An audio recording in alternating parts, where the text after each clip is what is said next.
C'est le dernier message, normalement, de cette série qu'on a commencé, on était encore à la masse.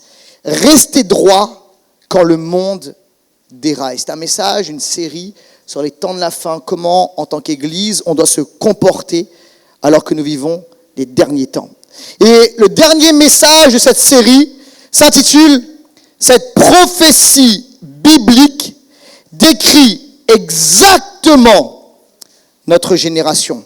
Cette prophétie biblique décrit exactement notre génération. On lit ensemble dans 2 Timothée au chapitre 3, versets 1 à 5. 2 Timothée, chapitre 3, versets 1 à 5. Sache que dans les derniers jours, il y aura des temps difficiles. La Bible dit la vérité. Car les hommes seront égoïstes, amis de l'argent, vantards, orgueilleux, blasphémateurs, rebelles à leurs parents, ingrats, impies, insensibles, implacables, calomniateurs, violents, cruels, ennemis du bien, traîtres, emportés, aveuglés par l'orgueil, amis du plaisir plutôt que de Dieu. Dis aucun nom, s'il te plaît. Ils auront l'apparence de la piété, mais renieront ce qui en fait la force. Éloigne-toi de ces gens-là. On va un peu plus loin. On va au verset 6. Certains d'entre eux s'introduisent dans les maisons et prennent dans leur filet des femmes crédules chargées de péché, entraînées par toutes sortes de désirs qui sont toujours en train d'apprendre, mais ne peuvent jamais arriver à la connaissance de la vérité. De même que Janès et Jambres se sont opposés à Moïse, de même ces hommes s'opposent à la vérité. Ils ont l'intelligence pervertie et sont disqualifiés en ce qui concerne la foi. Ils n'iront pas plus loin car leur folie sera évidente pour tous, comme l'a été celle de ces deux hommes. On prie et on entre dans le message. Seigneur, je te remercie pour ta parole, qu'elle nous transforme, qu'elle nous bouleverse.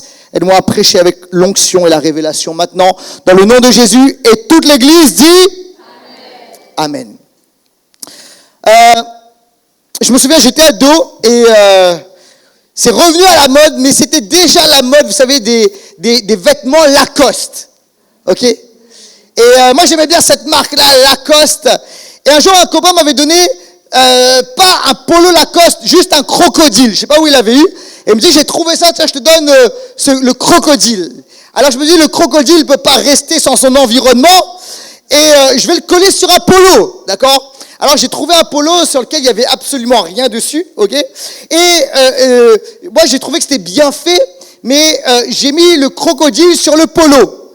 Et alors, j'arrive au collège avec mon polo Lacoste, et il y a comment il me dit, il est bien ton polo, puis il le regarde sur toutes les coutures, mais moi, je ne l'ai jamais vu, celui-ci. Et puis, tu sais, il commence à poser des questions, tu l'as acheté où ? Tu sais, et puis, il voit que les réponses sont vagues, tu vois ce que je veux dire ? Il me dit, t'es sûr que c'est un vrai ?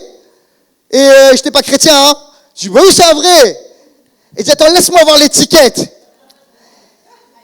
Erreur.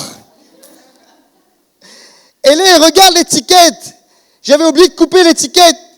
Et il y avait écrit, Fruit of the Loom. Et les amis, je me souviens encore de sa réaction. Par terre, en train de rigoler. Et j'ai supplié mon gars, parce que vous savez, les ados, les collégiens, ils sont cruels, vous savez, va. Je lui ai dit, dis-le à personne. Évidemment, il l'a dit à tout le monde. J'ai plus jamais porté ce polo au collège.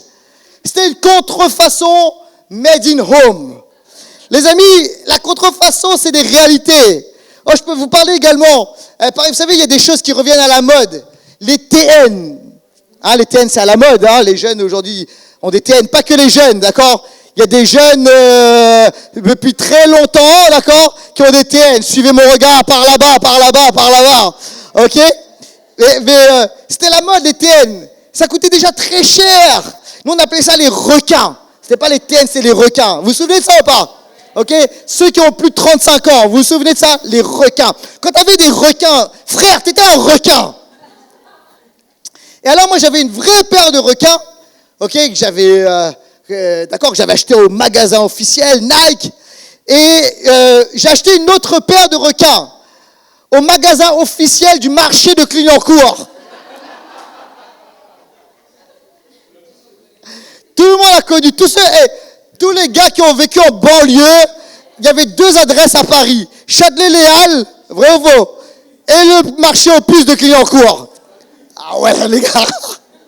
Vous dites plus amen que dans la louange. Bref, non. Et donc là, j'arrive et je prends ma paire de requins. Ok, j'achète cette paire de requins. Puis j'achète rapidement.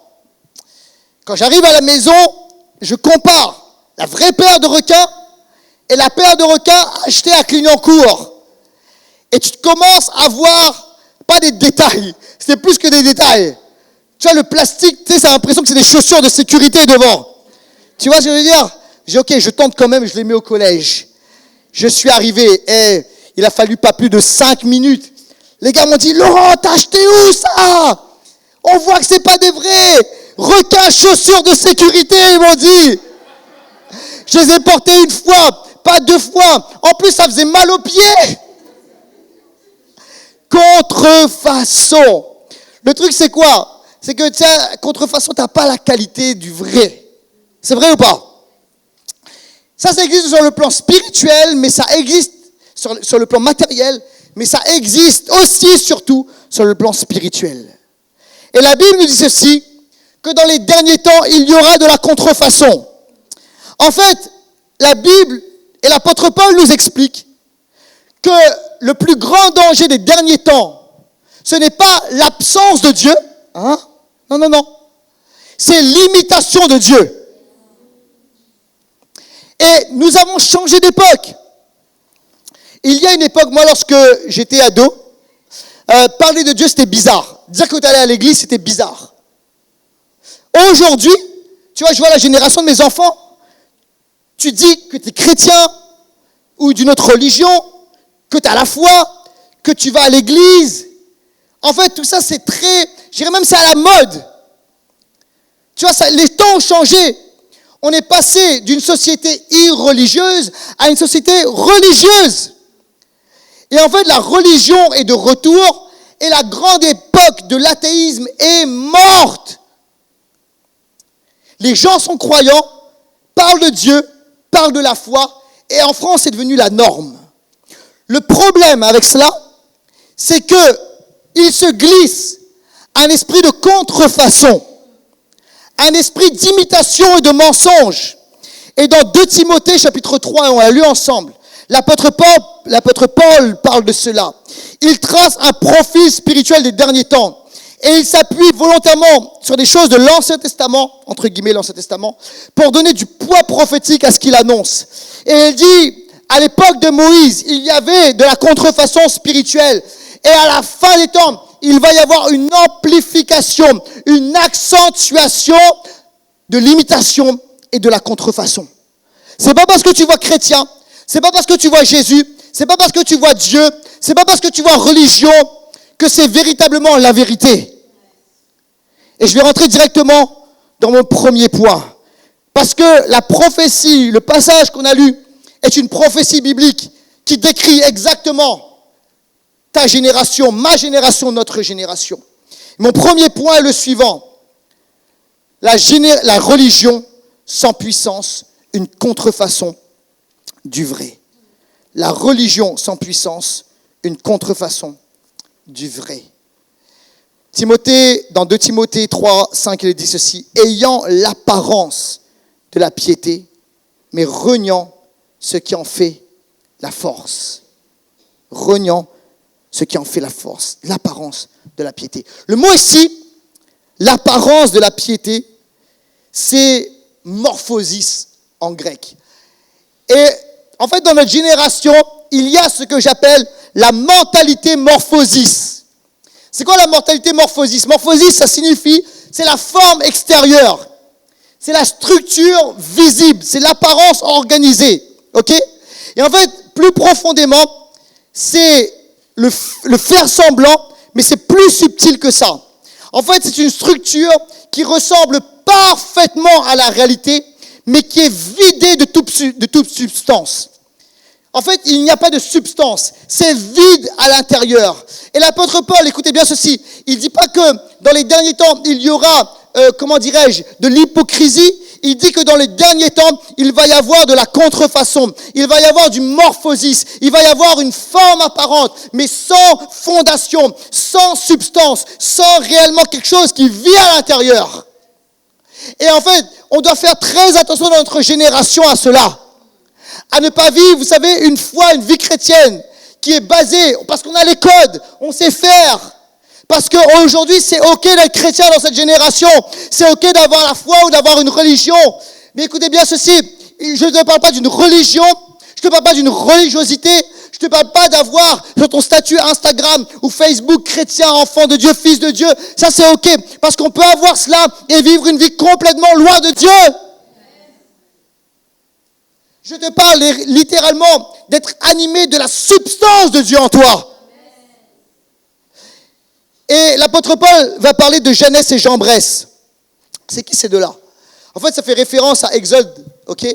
Lorsque Moïse était face aux magiciens d'Égypte, les écrits hébraïques, tu ne vas pas trouver ça dans l'Ancien Testament ou dans l'Exode, tu vas trouver ça dans les écrits hébraïques.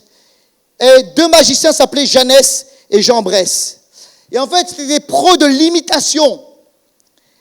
Et quand tu lis dans la parole de Dieu, vous savez, au début, ils ont fait les mêmes miracles que Moïse sous la puissance de Dieu. Sauf qu'eux étaient sous la puissance démoniaque. Ils produisaient certains signes et ils créaient une copie crédible. Ça ressemblait. Et si tu n'as pas le discernement, tu peux dire, hey, eux aussi, ils ont le Saint-Esprit. Eux aussi, ils ont Dieu. Mais c'était une contrefaçon. Et écoute bien ceci. Je ne te parle pas juste d'une mentalité de contrefaçon. Je te parle littéralement d'une puissance de contrefaçon. Parce qu'aujourd'hui, dans notre génération, dans la génération dans laquelle nous sommes, il y a des esprits de puissance, vous savez quoi, subtils, qui vont arriver et faire croire, se faire passer pour Jésus, se faire passer pour l'Esprit de Dieu, se faire passer par, pour Dieu. Et les chrétiens vont être séduits et croire que c'est sous l'inspiration de Dieu, alors que c'est une puissance démoniaque opposée à Dieu.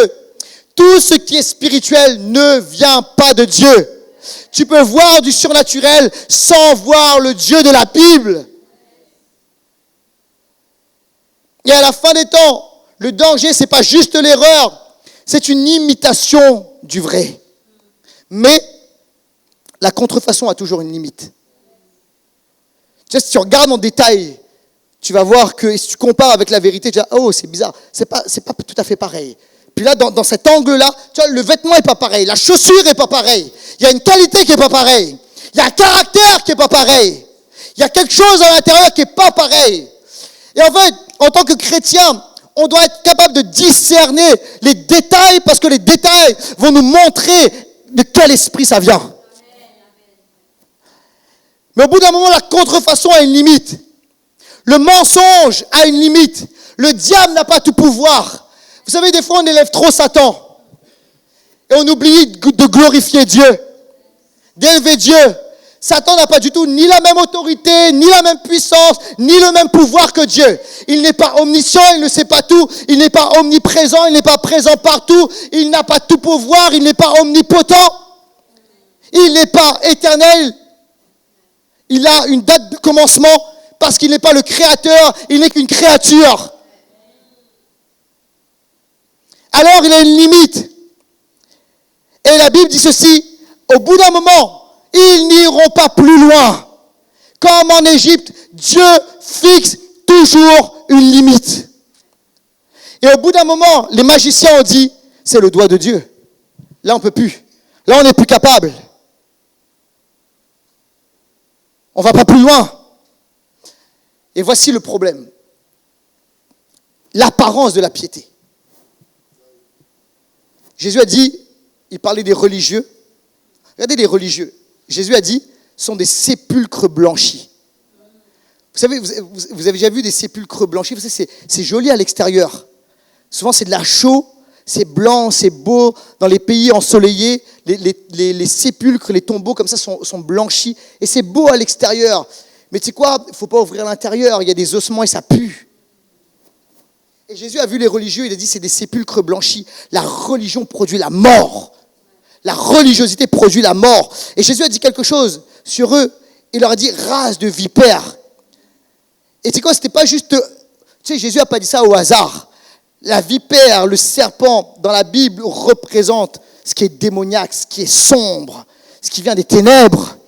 Et Jésus était littéralement en train de leur dire, c'est pas juste des doctrines fausses que vous enseignez, ce n'est pas juste une mentalité que vous libérez sur le peuple. Il y a une puissance derrière, il y a des serpents qui sont derrière.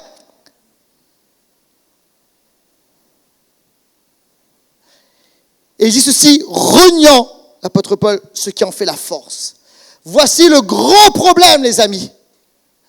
Écoute-moi, c'est cool de venir à l'église. Tu peux être même un enfant de chrétien, aimer la culture de l'église, connaître les dernières chansons à la mode chrétienne, avoir une super playlist chrétienne.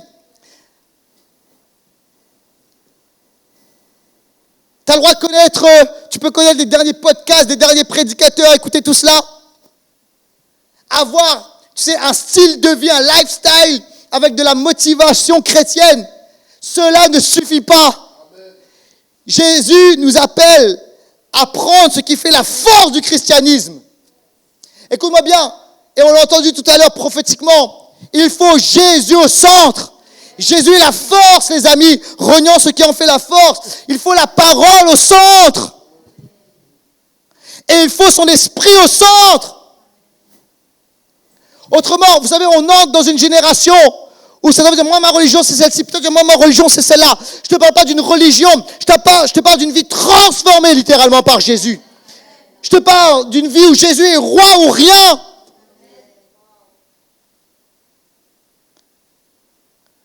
En fait, ils ont l'apparence de la piété, mais le problème, ils ne sont pas contre Dieu, mais ils sont juste sans Dieu. Une apparence vertueuse et un cœur vide. Des activités spirituelles, absence de transformation. En fait, la religion te donne une bonne image. L'évangile du royaume te donne une nouvelle nature. La religion impressionne les gens. La puissance de Dieu libère les vies. Et c'est de ça dont nous avons besoin. C'est ce message que nous prêchons. On ne prêche pas un lifestyle chrétien. On prêche le Jésus de la Bible. Quelqu'un a dit amen à cela. Authentique, véritable. Jésus doit rester au centre. La croix doit rester au centre. Est-ce que je peux vous dire quelque chose? Vous savez, il y a des endroits, tu rentres, il y a l'apparence. Des lieux religieux, il y a l'apparence. Il y a des pasteurs, ils ont l'apparence. La robe pastorale et tout cela. Mais ils prêchent un évangile qui est un évangile faux, une fausse doctrine, un faux message, puis il n'y a pas Jésus dedans. Tout cela est vidé de sa substance.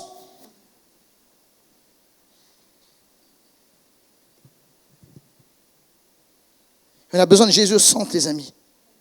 Plus que jamais. Jésus comme roi des rois, plus que jamais.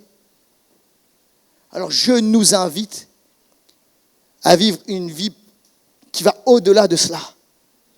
D'une vie qui va au-delà, vous savez, du christianisme Instagram. Où Jésus vient régner à l'intérieur.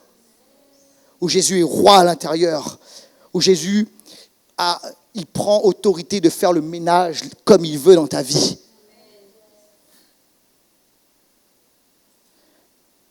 Deuxièmement, en fait, c'est quoi le problème?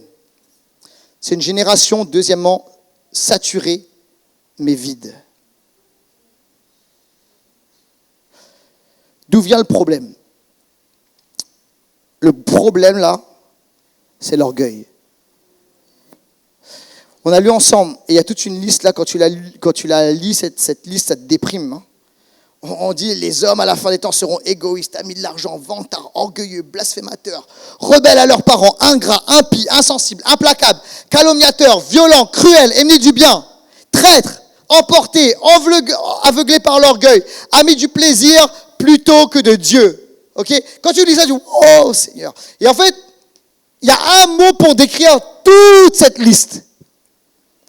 C'est l'orgueil. C'est le moi. Et à plusieurs reprises, il est dit orgueilleux, vantard, préférant le plaisir plutôt que Dieu. C'est-à-dire que je vais satisfaire ma chair avant de satisfaire Dieu. Le gros problème, c'est que la génération qui est décrite dans 2 Timothée chapitre 3 est une génération amoureuse d'elle-même, une génération orgueilleuse, une génération obsédée par son image, mais vile à l'intérieur. Le problème des derniers jours, ce n'est pas l'absence de Dieu, c'est l'excès de soi. Et même dans l'église, il y a un problème par rapport à cela. Et en fait, c'est ok de dire Dieu a un plan pour toi. C'est ok de dire Dieu a une destinée pour ta vie. C'est ok de dire que Dieu a un projet pour toi et qu'il va se servir de toi. Mais le problème, vous savez quoi? C'est lorsque le plan de Dieu pour moi dépasse le grand plan de Dieu pour l'humanité, pour l'univers. Écoute-moi bien. Tu dois bien comprendre et je dois bien comprendre cela. C'est que la destinée que Dieu a pour toi et pour moi, c'est toujours pour sa gloire, pour son honneur. Et les choses doivent être remises à leur place. C'est Dieu qui est au centre. Et parfois on dit Dieu sert ma carrière, sert mon projet, sert mon appel. C'est pourquoi il y a tellement de chrétiens, vous savez quoi, qui sont ballottés à droite, à gauche, qui vont chercher des prophéties à droite, à gauche, qui changent d'église à droite, à gauche. Parce qu'ils sont plus intéressés par leur carrière, par le moi. Alors tu sais quoi, ça on la repeint en mode chrétien. On a mis un joli filtre chrétien là-dessus. Mais en fait, ce que tu retrouves dans le monde, tu le retrouves dans l'église. Mais on met un peu de Dieu, un peu de Jésus. Nous sommes au service du grand plan de Dieu. Et si Dieu t'appelle, si Dieu te destine à quelque chose, c'est premièrement pour sa gloire. C'est pas pour la belle photo Instagram. C'est pas pour le statut sur les réseaux. C'est pour sa gloire, quelqu'un dit amen à cela. C'est pour son honneur, quelqu'un dit amen à cela. C'est pour son nom, quelqu'un dit amen à cela. Alors, je te parle d'une génération saturée mais vide. Il dit ceci, qu'il y a cet esprit de séduction qui entre dans les maisons. On va parler de ça après. Mais il dit que des femmes et des hommes, ces deux, cherchent toujours à apprendre. Je vais lire le passage, mais n'arrivent jamais à la connaissance de la vérité.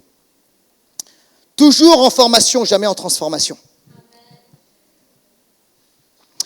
Le problème de la fin des temps, ce n'est pas l'ignorance, parce qu'on est saturé de connaissances aujourd'hui.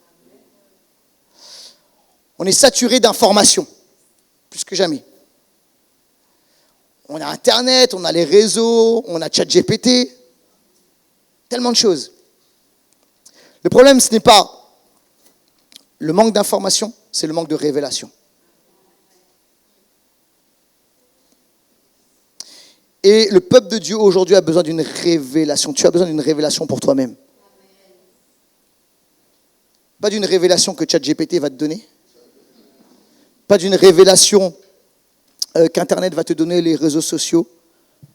Où tu vois le réel d'un pasteur ou d'un youtubeur chrétien. Tu as besoin d'avoir une révélation pour ta vie. Et comment tu as cette révélation pour ta vie? Par la parole et l'Esprit qui a révélé la parole, le Saint-Esprit. Et tu dois aller dans la parole, puiser, étudier. Ouvre le livre. Tourne les pages papier. Écris, surligne, entoure dans ta parole, dans ta Bible. Dieu veut te parler personnellement. Et tu sais, des fois, je vois des choses sur les réseaux. Et je vois des chrétiens qui like des trucs. Je dis, comment c'est possible? Des choses, c'est aberrant, ça n'a aucun sens. Tu vois, parce qu'il y a un gars, youtubeur, influenceur chrétien, qui a dit un truc, et eux, c'est les nouveaux enseignants d'aujourd'hui. Je dis, comment est-ce que tu peux aller... Tu sais pourquoi on boit l'eau abondamment, comme dit, c'est un passage de la parole, ils buvaient l'eau abondamment. Et on boit n'importe quelle eau, les eaux douces, les eaux amères, on boit. Oui, super, dis les choses, mon frère, nanana. Qu'est-ce que tu racontes? Écoute-moi, si tu connaissais ta parole, tu pourrais pas liker quelque chose comme ça? Et tu dois aller dans la parole de Dieu, étudier les Écritures. Récemment, je vois un gars sur les réseaux, et il dit ceci, Il dit, oui, il y a les pasteurs. Ils disent que les chrétiens sont fatigués parce qu'ils n'obéissent pas à Dieu. Pour l'instant, ça peut être vrai. Et ce qu'il dit, c'est peut-être pas ça le problème. Et parce que dans la Bible, en fait, il y a un problème, c'est qu'ils ne pratiquent pas le sabbat. Je dis, ok, pour l'instant, je suis d'accord. C'est un commandement de Dieu. Et en fait, si tu pratiquais le sabbat, et là, il y arrive. En fait, ça veut dire, tu vas te prendre des journées. Je vous dis la vérité. Tu regardes Netflix, tu stoppes l'église, et là, en fait, tu verras que tu vas retrouver des forces. Mais où tu vois ça dans la Bible? Parce que ça, c'est pas du tout le sabbat biblique. Il n'y a pas de Netflix, il n'y a pas de parler à la parole, il n'y a pas, tu vois, faire ce qu'il y a de traîner sur YouTube ou les réseaux sociaux. Ça, c'est pas le sabbat. Et les chrétiens sont là, ils like. Ouais, dis les choses, mon frère. Qu'est-ce que tu racontes? Qu'est-ce que tu racontes? La Bible parle de se reposer en Dieu. Tu sais, c'est pas chiller, c'est pas scroller, c'est pas faire du Netflix toute la journée, etc. Tu vas être encore plus fatigué. Ça n'a rien à voir avec ça. Je ne suis pas contre le fait d'aller sur les réseaux. Moi, je peux regarder une série Netflix, il n'y a pas de problème. Mais je n'appelle pas ça le Shabbat. Le Shabbat, c'est se reposer en Dieu. Vous savez ce que font les Juifs quand ils pratiquent véritablement le Shabbat? Ils lisent des psaumes. Ils méditent. Ils restent dans la parole. Ils jouissent de ce que Dieu dit et de ce que Dieu fait. Ça n'a rien à voir avec ça. Et en fait, son point, c'est de dire, ouais, dans ces moments-là, va pas à l'église. Non. Vous savez quoi, les Juifs, pendant le Shabbat, ils vont à la Sina. Ça n'a rien à voir. Mais il y a des chrétiens, tu vois, ils gobent tout. Pourquoi?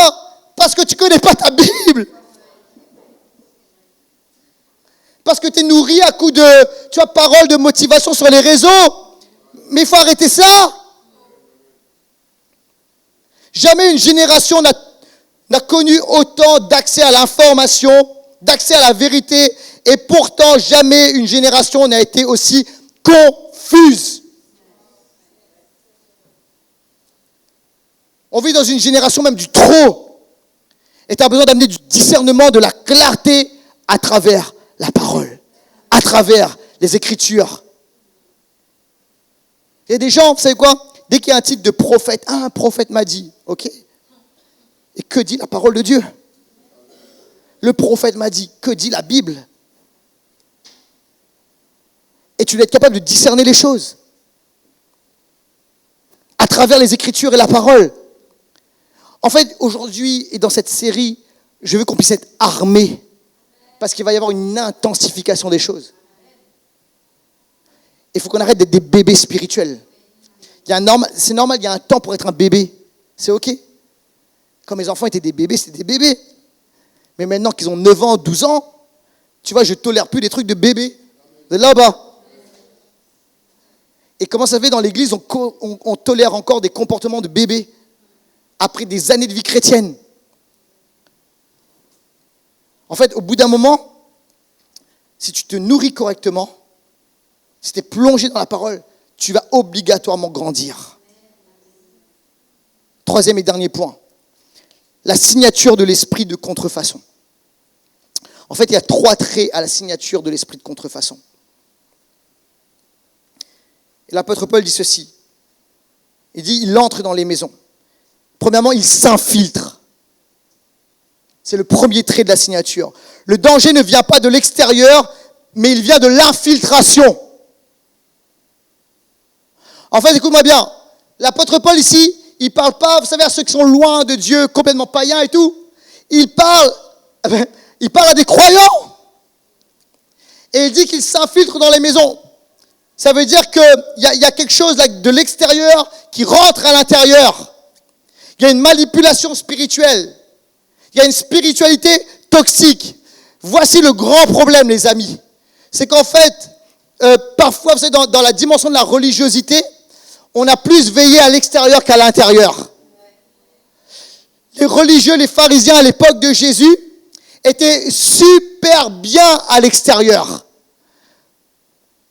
Comme on dit à La Réunion, tu peux leur donner le bon Dieu sans confession. Ils avaient l'apparence. En plus, ils étaient séparés du peuple. Ils appelaient le reste du peuple les pécheurs. Ils levaient la tête pour marcher dans la rue. Ou des fois, ils baissaient la tête. C'est pas une blague, hein. Ils baissaient parfois la tête, ils regardaient que leurs pieds pour éviter de regarder quelqu'un, une femme, et avoir des pensées impures. Alors quand tu les voyais, la tête levée ou la tête basse, tu vois, tu dis, mais aucune communion, connexion avec les autres. Super apparence. Ils vivaient à l'écart des autres. Mais écoute-moi bien, en fait, ils vivaient à l'écart du monde, mais le monde était en eux. Le système du monde était en eux. Et en fait, il y a un problème là entre la forme et le fond. Et la religiosité soigne la forme, mais il y a un problème de fond. Ah, plus ça, écoute-moi bien. Au niveau de la forme, avec certaines réserves, on veut, s'adapter à notre génération, toucher notre génération. Ok ? C'est pourquoi certains se disent, oh, le pasteur, il prêche pas en requin, mais en basket. Il n'a pas son costume avec sa cravate. Non, je suis OK avec ça. Parce que je veux toucher toutes les générations, la jeune génération y comprise. OK ? Oh, la musique, elle est moderne ou autre. La forme, elle est comme ça, mais écoute-moi bien. Le fond ne changera jamais. La croix reste la croix. Jésus reste Jésus. Le péché reste péché. La parole de Dieu, la Bible restera toujours. Et encore la parole de Dieu. Et on ne bougera pas de cela, peu importe ce que le monde dit de nous, peu importe ce qu'on pense de nous, peu importe qu'on soit rejeté, peu importe qu'on soit discriminé, peu importe. On va se tenir debout et prêcher cette bonne vieille parole, toujours actuelle, vintage, l'évangile du royaume.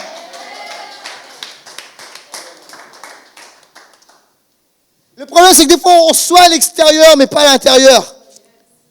Tu sais, moi, je vais être comme Coca-Cola. Quoi? Yes. Je vais être comme Coca-Cola. The real one. Tu sais, mon père, là, il connaît les contrefaçons de Coca-Cola. Il dit avant ta conversion, non, c'est pas un péché, c'est pas un péché. Tu vois, mon père, il connaît le goût du Coca-Cola. Il aime le Coca-Cola.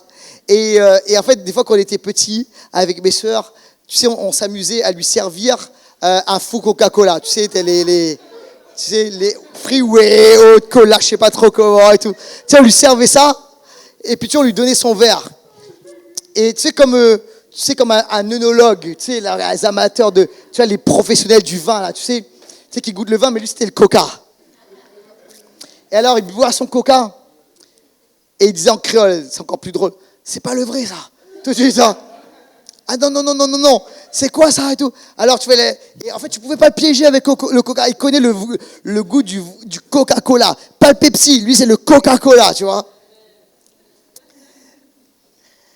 Et tu sais quoi, Coca n'a jamais changé sa recette. Alors, des fois, il diversifie un petit peu. Tu vois, il va rajouter une petite Coca vanille par moment, etc. Mais tu sais, l'essence, la substance du Coca, ça n'a jamais changé. Parce qu'ils disent c'est the real one, c'est le vrai. C'est la recette qu'on a, c'est la meilleure. Et en fait, pour les amateurs de Coca, d'accord, c'est inimitable. Par contre, ils ont changé les contenants. Tu as plusieurs contenants. Tu avais les bouteilles, c'est toujours à la mode, ça revient, les bouteilles en verre, les bouteilles en plastique, les canettes, même pour le côté girly. Moi, tu avais les petites canettes, genre les filles peuvent mettre ça dans le sac à main, tout ça. Tu peux avoir ton nom dessus. Tu vois, tu as du merchandising, du marketing autour de cela, ok? Mais la recette n'a jamais changé. Parce qu'ils disent, on a la meilleure recette. Écoute-moi bien, on a mieux que Coca-Cola, les amis. On a tellement mieux que Coca-Cola. On a the real one. Le vrai, le véritable, la vérité. Celui qui ne change pas, il n'y a chez lui aucun changement, aucune ombre de variation. Il est l'alpha et l'oméga, le commencement et la fin. Son nom, c'est Jésus, alléluia. Son message, c'est l'évangile du royaume. Et on ne changera pas cela. On peut changer le packaging, on peut changer la lumière de la salle, on peut changer parfois le style de musique, on peut changer tout cela, mais on ne changera pas jamais, au grand jamais, le message de Jésus-Christ. Jamais. Le problème, c'est que l'ennemi s'infiltre. Et parfois, il y a toujours l'apparence, mais il n'y a plus le fond. La recette a changé. Et tu dis, ok, extérieurement, on est bien. Ouais, mais à l'intérieur, c'est pourri. Tu sais, il y a des groupes comme ça tout au long de l'Église, de l'histoire de l'Église. Il y a des chrétiens qui n'ont jamais voulu changer, tu sais, de changer extérieurement. Et puis quand tu arrives dans cet endroit, tu as l'impression de retourner 100 ans, 200 ans en arrière.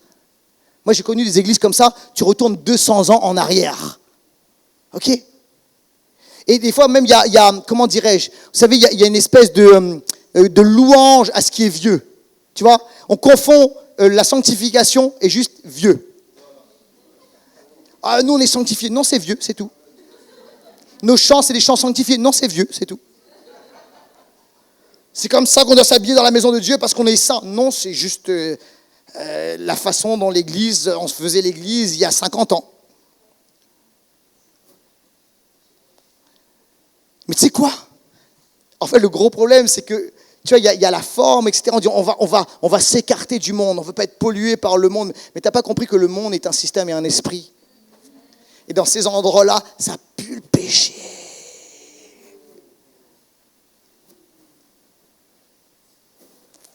Mais c'est du péché, attention, on met ça sous couvert. Tu sais, on n'en parle pas trop. Parce que, tu vois, il faut préserver la réputation. Mais le cœur de l'homme reste le cœur de l'homme. Tu peux changer la forme, mais le fond, là, tu as besoin d'une transformation. Deuxième trait de signature de l'esprit de contrefaçon, il combat la vérité. En fait, écoute-moi bien, tu sais, l'esprit de contrefaçon, tu peux dire, ouais, mais ça va, ça ressemble quand même. Non, c'est pas neutre. En fait, dans le fond, ça s'oppose à la vérité. Tu vois, c'est pas juste un problème moral, c'est aussi un problème doctrinal. Parce que quand tu vas commencer à creuser un peu, tu vas voir que ça touche à des fondations de la vérité. Ça combat la vérité. Il y a des endroits là, la forme, tu sais, ça chante des chants comme à l'époque de la réforme calviniste. Avec l'orgue, les psaumes composés par Jean Calvin, etc. Il y a l'apparence, c'est très, très, très old school. Mais dans ces endroits-là, on va te dire que finalement, le mariage entre un homme et une femme, il n'y a pas que ça, on peut s'ouvrir. What? Quoi? Et en fait, les amis, écoute-moi bien. En fait, je dis, ok, non, écoute-moi bien. Ça combat la vérité, vous voyez ? Ça combat des fondations. Dans ces endroits-là, on va te dire, oui, la résurrection, c'est un symbole. Jésus n'est pas le seul chemin vers Dieu.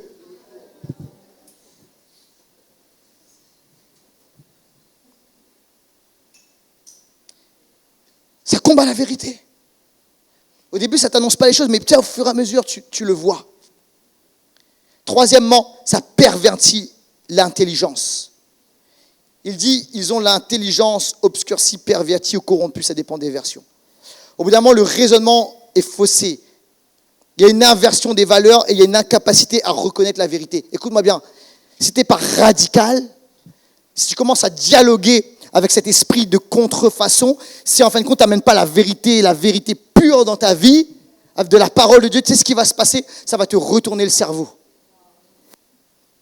Je me souviens, il y a une époque à Impulsion, il y avait des gens qui étaient des leaders dans l'église. Et pourtant, tu sais quoi, c'était des leaders, ils avaient fait leurs preuves, ils avaient été missionnaires au bout du monde. Ils avaient un nom, etc. ailleurs. Puis quand ils sont arrivés à l'église, on ne savait pas tous sur ce qu'ils croyaient. Et puis, tu sais comment on a commencé à découvrir les choses. Tu sais, quand je prenais un temps, 1 heure avec eux, prendre un café avec ce couple et tout. Puis tu sais, au bout d'un moment, que j'arrivais, avant de discuter avec eux, j'avais les idées claires. Tu vois, les idées claires sur là où on devait aller, l'église, qu'on devait prêcher, etc.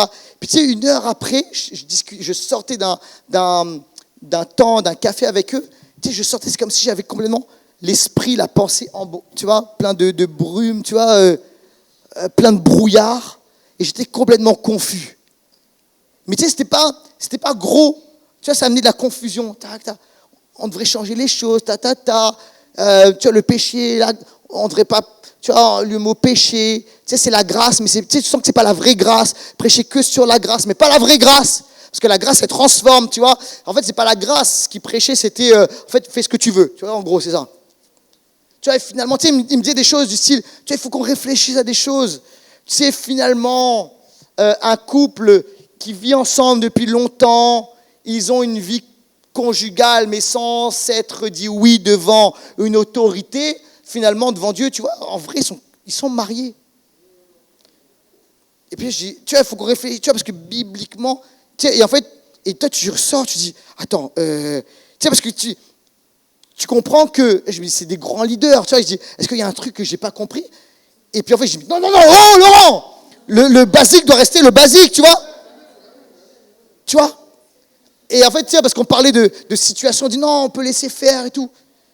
Et en fait, tout ce qui était clair ne devenait plus clair dans ma tête. Et il y avait comme de la confusion. Et en fait, j'ai compris un truc. Tu sais quoi? Tu veux savoir si c'est Dieu ou si c'est l'autre qui parle, si c'est le diable qui parle? Écoute-moi bien. La parole de Dieu, elle amène toujours de la clarté. Tu vois? Ça, c'est l'épée de l'esprit. Elle sépare jointure et moelle, âme et esprit. C'est-à-dire, c'est clair. Ok? Ça veut dire que ça va dans les détails, dans la profondeur. Ça sépare âme et esprit. Ça veut dire ce qui est de l'émotionnel et ce qui est véritablement du spirituel de Dieu. Tu vois? La parole de Dieu, elle fait cela. Et en fait, écoute-moi bien, tu veux savoir si c'est le diable qui est en train de te susurrer, de murmurer à ton oreille. En fait, ça amène de la confusion. Tu sais plus où aller. Est-ce que je dois aller à droite? Est-ce que je dois aller à gauche? Qui je dois écouter? Écoute-moi bien, c'est un moyen de discerner la voix de l'ennemi. Les amis, par rapport à cette signature de l'esprit de contrefaçon, alors que nous sommes dans les temps de la fin, le Seigneur nous dit ceci, éloigne-toi de ces gens-là. En fait, quand on dit s'éloigner de ces gens-là, oui, des fois, quand tu ne peux pas, comment dirais-je, avoir une conversation parce que tu sens que tu vas être englué, ils vont t'amener dans leur piège, éloigne-toi même physiquement. Non, tu vois, je t'aime, je t'apprécie, il n'y a pas de problème, etc. Tu vois, mais rentre pas dans des discussions. Ok? Mais en fait, même plus profondément, ce que dit ici la parole de Dieu, qui dit éloigne-toi, c'est surtout ne ressemblons pas. On ne doit pas laisser, tu vois, cet esprit rentrer dans la maison. Surtout pas. Jamais. Écoute-moi bien. Je veux poser une clarification. L'apôtre Paul ne dit pas combat-les. Tu vois, entre dans un débat théologique. Ces derniers jours, j'ai eu une tentation. Parce que j'ai vu un compte là sur les réseaux. Puis peut-être tout ce que ça disait, c'est que tu vois, au début, des fois, ça commence avec une vérité, puis ça finit par un mensonge. Et en fait, ça s'appelle une demi-vérité qui est en fait un mensonge. Ok? Puis des fois, je dis, ça diffusait des choses là. Tu sais, je peux être d'accord sur une partie, mais en fait, voilà comment ça marchait. C'est-à-dire qu'il y a des chrétiens, en fait, ils se font avoir, parce qu'au début, ça commence sur quelque chose qui est vrai, sur des vrais constats, sur des vrais problèmes que tu peux trouver dans l'église, mais la conclusion, elle est mauvaise. Et en fait, tu sais, je voyais cela, et je me dis, ouais, j'ai envie de mettre un commentaire, j'ai envie de rentrer dans le game, tu vois ce que je veux dire? J'ai envie de rentrer dans un fight théologique de MMA, tu vois ce que je veux dire? Viens, on va rentrer dans le truc, ok? Parce que là, tu es en train de parler à des gens, tu es en train de les amener dans le mensonge, mais viens, on va rentrer dans le truc, je vais te sortir les versets bibliques, viens. Et toi, je suis là, tu sais, je te dis, j'ai commencé à rédiger, tu vois? Et puis je dis, non, là, tu vas rentrer dans un truc. Et tu sais, j'ai supprimé. Et je veux dire, à plusieurs reprises, je dis, mais tu sais, le problème sur les réseaux, tu sais, hein, quand tu écoutes et quand tu commences à noter, tu vois, après, on te propose plein de choses de cette personne, tu vois, bah. Et du coup, tu vois, j'ai envie de rentrer dans le ring, tu vois, ou dans l'octogone théologique. Mais l'apôtre Paul dit ça, il dit, en fait, il te dit pas combat, il te dit éloigne-toi. Éloigne-toi. Parce que tu vas rentrer dans une controverse sans fin. Et moi, j'ai ce côté-là. Hein. Moi, je suis un gars de la région parisienne, banlieue, j'ai fait le karaté, sport de combat, j'aime leur fight un peu, tu vois ce que je veux dire. Et des fois, j'ai envie de rentrer là-dedans spirituellement, tu vois, mais version chrétienne, tu vois ce que je veux dire.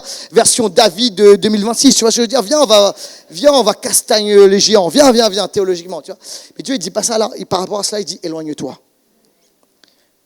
Et rentre pas là-dedans, et surtout, ne deviens pas comme ça. Et laisse pas cette doctrine te pourrir la mentalité et l'esprit. Par contre, par rapport à cette communauté, notre communauté d'église, nous devons d'annoncer la vérité. Ne deviens pas comme eux, éloigne-toi. En fait, on ne peut pas influencer une génération si on en est le reflet. Nous sommes appelés à être différents. Et c'est mon cœur là, c'est que on puisse être différents mais connectés. Tu vois, que les gens puissent connecter avec nous. Ils disent pas, oh, ces gens-là, je ne peux pas l'approcher, il est tellement bizarre, ou tu vois, d'apparence, il me fait fuir, ou tu sais, il va me sortir une parole de mort, de condamnation, de tout cela, tu vois, il va me regarder avec des gros yeux. Non. Tu vois, Jésus, les amis, Jésus était il n'était pas du tout comme les pharisiens. Jésus n'était pas un pharisien. Jésus était très connecté au peuple. Jésus s'habillait comme les gens du peuple. En fait, écoute-moi bien, en fait, c'est ça le christianisme, c'est ça Christ.